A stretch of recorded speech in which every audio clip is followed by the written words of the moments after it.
The one and only Prashanth Varma గారిని మాట్లాడవలసిందిగా request చేస్తున్నాం. ఇలాంటి సినిమాలు ఎలా తీసుకొస్తారు ఇంకా నాకు చాలా పెద్ద సందేహం. అండ్ ట్రైలర్ చూసిన తర్వాత it's amazing and we are waiting for January 12th. మరి ఈ ప్రాజెక్ట్ గురించి చెప్తారా, లేదంటే ఏదైనా సంథింగ్ ఇంట్రెస్టింగ్ అయితే మేము వెయిట్ చేస్తున్నాం ట్రైలర్ లాంచ్లో మీ నుంచి వినడానికి. What would you like to say అండి? అందరికీ నమస్కారం అండి. ఇక్కడికి వచ్చినందుకు అందరికీ ధన్యవాదాలు. మీడియా వాళ్ళకి, ఆడియన్స్కి, మా ఫ్యామిలీకి అందరికీ చాలా ధన్యవాదాలు. ఈ సినిమా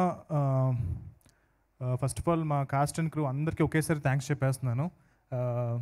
ఇన్ డీటెయిల్గా తర్వాత చెప్తాను. బట్ మేజర్గా సినిమా గురించి చెప్పాలి. నేను అంటే డిఫరెంట్ జానర్స్ ట్రై చేస్తున్నప్పుడు మామూలుగా అంత ఎందుకు రెగ్యులర్ కమర్షియల్ సినిమా చేద్దామనే ప్రొడ్యూసర్స్ ఎక్కువ మంది ఉంటారు. అలాంటి టైంలో నాకు నిరంజన్ గారు కలిసి నీ ఇష్టం వచ్చిన సినిమా చేయ ప్రశాంత్ అన్నారు. సో ఆయన ఆ రోజు నాకు ఆ కాన్ఫిడెన్స్ ఇవ్వడంతో నేను ఎప్పటి నుంచో అనుకుంటున్న సూపర్ హీరో జానర్ చేయాలి నాకు ఏదైతే ఉందో చిన్నప్పటి నుంచి ఆ జానర్ సినిమా చేద్దామని డిసైడ్ అయ్యాను.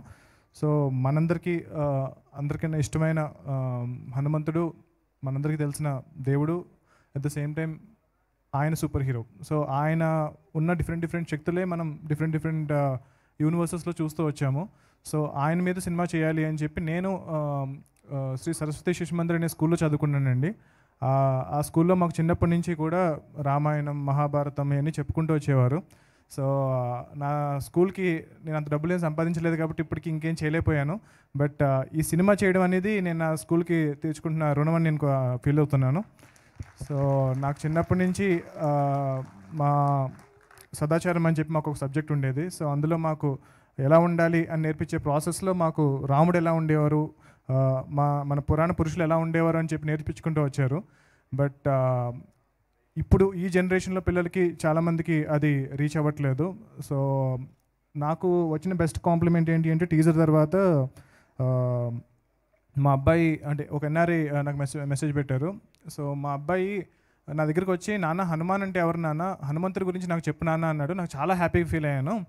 సో అలా అడిగేలా చేసినందుకు చాలా థ్యాంక్స్ అని చెప్పని అన్నారు. సో నాకు అది చాలా పెద్ద అచీవ్మెంట్లా అనిపించింది. సో మన పురాణాల్లో ఉన్న ఎవరైతే మహాపురుషులు ఉన్నారో సో వాళ్ళ దగ్గర నుంచి మనం చాలా నేర్చుకోవచ్చు. సో వాళ్ళల్లో ఉన్న క్యారెక్టర్స్ని అన్నీ తీసుకుంటూ at the same time direct పురాణంలో ఉన్న సినిమా నేను చేసేంత మెచ్యూరిటీ నాకు ఇంకా రాలేదు. సో ఆ క్యారెక్టర్స్ని ఇన్స్పైర్ అయ్యి ప్రజెంట్ డేలో సెటప్ చేసి మన కరెంట్ జెన్జీకి అర్థమయ్యేలాగా, సో వాళ్ళకి ఎగ్జైటింగ్గా అనిపించేలాగా కొత్త స్టోరీస్ని బిల్డ్ చేస్తూ నేను ఈ యూనివర్స్ని స్టార్ట్ చేశాను. సో మనం హనుమాన్తో స్టార్ట్ చేసిన యూనివర్స్ నెక్స్ట్ అధీరా అండ్ ఇంకొక మెనీ అదర్ సూపర్ హీరోస్ మేము బిల్డ్ చేసాము ఈ టైంలో. సో ఇవన్నీ సక్సెస్ ఇవన్నీ ముందుకు వెళ్ళాలి అంటే కనుక ఈ సినిమా సక్సెస్ అవ్వడం అనేది చాలా ఇంపార్టెంట్. సో మేము చాలా చిన్న సినిమాగా స్టార్ట్ చేసాము. నేను చాలా తక్కువలో సినిమా చేస్తానని చెప్పి మా ప్రొడ్యూసర్కి ప్రామిస్ చేశాను. సో దాని తర్వాత ఎప్పుడైతే మేము సినిమా అనౌన్స్ చేసామో ఇమీడియట్గా మాకు వచ్చిన రెస్పాన్స్ ఇంకొకరు కొలాబరేట్ అయ్యారు. సో సినిమా నిరంజన్ గారు సరే ఇంకొంచెం పెద్దగా చేద్దాం ప్రశాంత్ అన్నారు. సో దాని తర్వాత సినిమాకు రిలీజ్ చేసిన ఒక్కొక్క మెటీరియల్ నుంచి సినిమా మీద హైప్ పెరుగుతూ వచ్చింది. సో ఫైనల్గా టీజర్ రిలీజ్ అయ్యేటప్పటికి సినిమా మీద హైప్ అమాంతం ఒక 100 రెట్లు పెరిగిపోయింది. సో దాని ద్వారా సరే వచ్చిన దాంతో ఆ డబ్బులంతా మనం తీసేసుకుందామని ఫీల్ అవ్వకుండా నిరంజన్ గారు మళ్ళీ సినిమాలోనే ఇన్వెస్ట్ చేశారు. సో ఇక్కడ ఎవరు చాలా డబ్బున్న వాళ్ళు ఎవరు లేవండి, మా దగ్గర వందల కోట్లు లేవు. ఇది చాలా తక్కువ బడ్జెట్లో మేము స్టార్ట్ చేసిన సినిమా. అలాగే చాలా జాగ్రత్తగా ఎవ్రీ పెనీ జాగ్రత్తగా వాడుకుంటూ ఈ సినిమాని పెంచుకుంటూ వచ్చాము. సో ఇది పెద్ద సినిమా కాదండి, యాక్చువల్గా చాలా చిన్న సినిమా. బట్ మా ఎఫర్ట్ చాలా ఎక్కువ. సో ఇంత చిన్న సినిమాలో మా దగ్గర ఎక్కువ బడ్జెట్ లేదు, చాలా తక్కువ బడ్జెట్లో చేసిన సినిమా ఇది. సో ఉన్న బడ్జెట్లో ఎంత ఎక్కువ విజువల్స్ని ఎలా తీసుకురావచ్చు అన్న దానికోసమే చాలా ఎక్కువ టైం పట్టింది. యాక్చువల్గా నాకు ఆల్మోస్ట్ నేను ముందు చేసిన సినిమాలన్నీ కలిపితే ఎన్ని రోజులు జరిగిందో ఈ ఒక్క సినిమాకి నేను అంత టైం స్పెండ్ చేశాను. బట్ ఆ క్వాలిటీ నేను మీకు ఇచ్చానని చెప్పి నేను నమ్ముతున్నాను. సో టీజర్ కన్నా మీకు ట్రైలర్ నచ్చిందని నేను నమ్ముతున్నాను. ట్రైలర్ కన్నా సినిమా ఒక 10 రెట్లు ఉంటుంది. తప్పకుండా మీరు సినిమాని థియేటర్కి వచ్చి చూడండి. ఈ సంక్రాంతికి సినిమా ఎందుకు అన్నది పెద్ద డిస్కషన్ అయిపోయిందండి. మీరు తర్వాత రావచ్చు కదా, మీరు చిన్న సినిమా కదా, పెద్ద సినిమాలే ఈ సంక్రాంతికి రావాలి అనేది. అంటే మేమందరం చాలా చిన్నవాళ్ళం, అంటే నేను తేజ మేమందరం చాలా చిన్నవాళ్ళం. సో మేము చాలా చిన్న సినిమా చేసాము. బట్ కంటెంట్ ఏదైతే ఉందో అది చాలా పెద్ద సినిమా అండి. సో అది డెఫినెట్గా ఒక నార్మల్ డేలో రావడం కన్నా సంక్రాంతి లాంటి పండక్కి, అంటే హనుమాన్ అనే సినిమా సంక్రాంతికి రావడం అనేది చాలా కరెక్ట్ అని చెప్పి మేము బిలీవ్ చేసాము.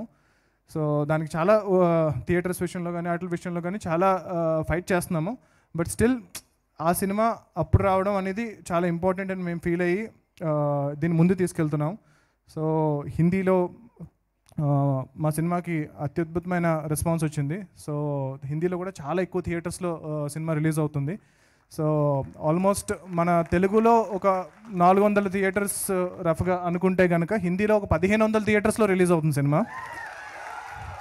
సో ఒక తెలుగు సినిమాకి డే 1 అంత ఎక్కువ థియేటర్స్లో ఓపెన్ అవ్వడం అనేది, మా దగ్గర పెద్ద స్టార్ లేరు, ఎవరు లేరు. మా దగ్గర ఉన్న ఒకే ఒక స్టార్ హనుమంతుడు. సో మా దగ్గర ఉన్న, అంటే అంతకన్నా పెద్ద స్టార్ ఎవరు లేరని ఇండియాలో నేను నమ్ముతున్నాను. సో మా దగ్గర అందరికన్నా పెద్ద స్టార్తో మేము సినిమా చేస్తున్నాము. సో పాన్ ఇండియా స్టార్ కాదు, పాన్ వరల్డ్ స్టార్తో సినిమా చేస్తున్నాము.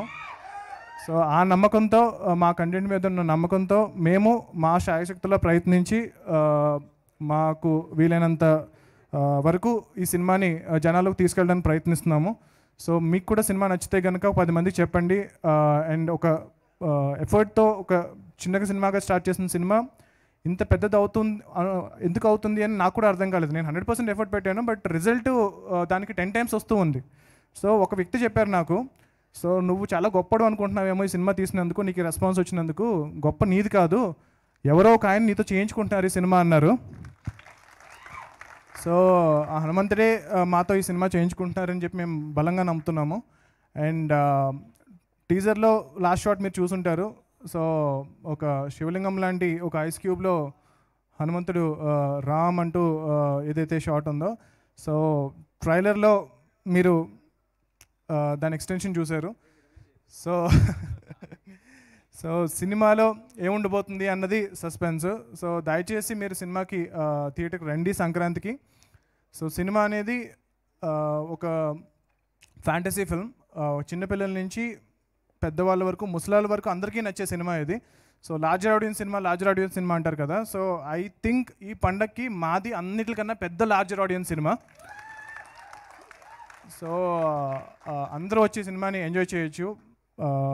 సో అండ్ మెయిన్గా ఇంత ఎఫర్ట్ పెట్టినందుకు ఈ సినిమాని మీరు ఖచ్చితంగా చూసి గెలిపిస్తారని, మా ఫైట్ని విన్ చేస్తారని చెప్పి మేము నమ్ముతున్నాము.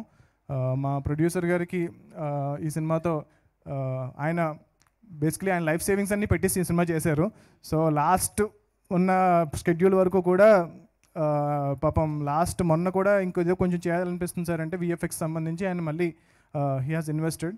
సో ఆయనకి ఈ సినిమా మంచి విజయం సాధించి అలాంటి ప్యాషనేట్ ప్రొడ్యూసర్స్కి సినిమా సక్సెస్ అయితే కనుక నాలాంటి వాళ్ళు ఎంతోమంది ఇలాంటి సినిమాలు తీసుకురావస్తారు. నేను పర్టికులర్గా మేము కొలాబరేట్ అయ్యి ఇంకొన్ని మన ఇప్పుడు హనుమంతుడి గురించి చెప్తున్నాము, గొప్పతనం చెప్తున్నాము. అలాగే నెక్స్ట్ ఫిల్మ్స్లో కూడా ఇంకా మన పురాణ పురుషుల గొప్పతనం చెప్తూ ఒక ఎగ్జైటింగ్ యాక్షన్ అడ్వెంచర్ ఫిల్మ్స్ చేయబోతున్నాము. సో మీరు మమ్మల్ని ఎంకరేజ్ చేస్తారని చెప్పి బలంగా నమ్ముతున్నాను. థ్యాంక్ యూ మీడియా, మీరందరూ కూడా ఈ సినిమాని చాలా బాగా ఫస్ట్ నుంచి కూడా సపోర్ట్ చేసుకుంటూ వచ్చారు. ఐ థింక్ నేను చాలా లక్కీ అని ఫీల్ అవుతున్నాను. మా టీం అందరూ ఇప్పటి వరకు ఎక్కడా కూడా not even 1 single negative comment రాలేదు మా సినిమా మీద. సో ఎక్కడ ఏ విధంగా ఏ ప్లేస్లో కూడా ఒక నెగిటివ్ అనేది లేదు. సో చాలా పాజిటివ్గా వెళ్తున్నాము, సిన్సియర్గా వెళ్తున్నాము. సో ఈ హానెస్ట్ అటెంప్ట్ని డెఫినెట్గా ఆడియన్స్ అర్థం చేసుకుని మమ్మల్ని ఎంకరేజ్ చేస్తారని చెప్పి నేను కోరుకుంటున్నాను. జై హనుమాన్. ఈ సినిమా రిలీజ్ అయిన తర్వాత చిన్న సినిమా పెద్ద సినిమా అనే బౌండరీస్ అన్నీ కూడా చెరిపేస్తుంది. అట్ ద సేమ్ టైం రాబోయే సంవత్సరం హనుమాన్ నామ సంవత్సరంగా మారాలని చెప్పి మేమంతా కూడా మనస్ఫూర్తిగా కోరుకుంటున్నాం అండి. బట్ ప్రశాంత్ వర్మ గారు మిమ్మల్ని ఎలా వదిలేస్తాం అనుకున్నారు ఆ గద లిఫ్ట్ చేయకుండా? క్యాప్టెన్ ఆఫ్ ద షిప్, ఆ రెస్పాన్సిబిలిటీ మీది. కమాన్, మీ టర్న్ ఇప్పుడు.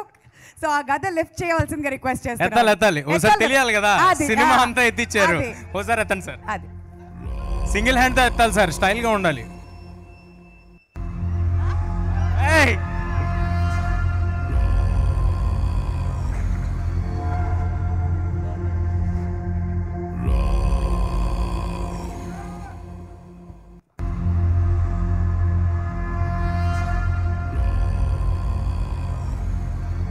That was easy breezy task for Prashanth Varma గారు.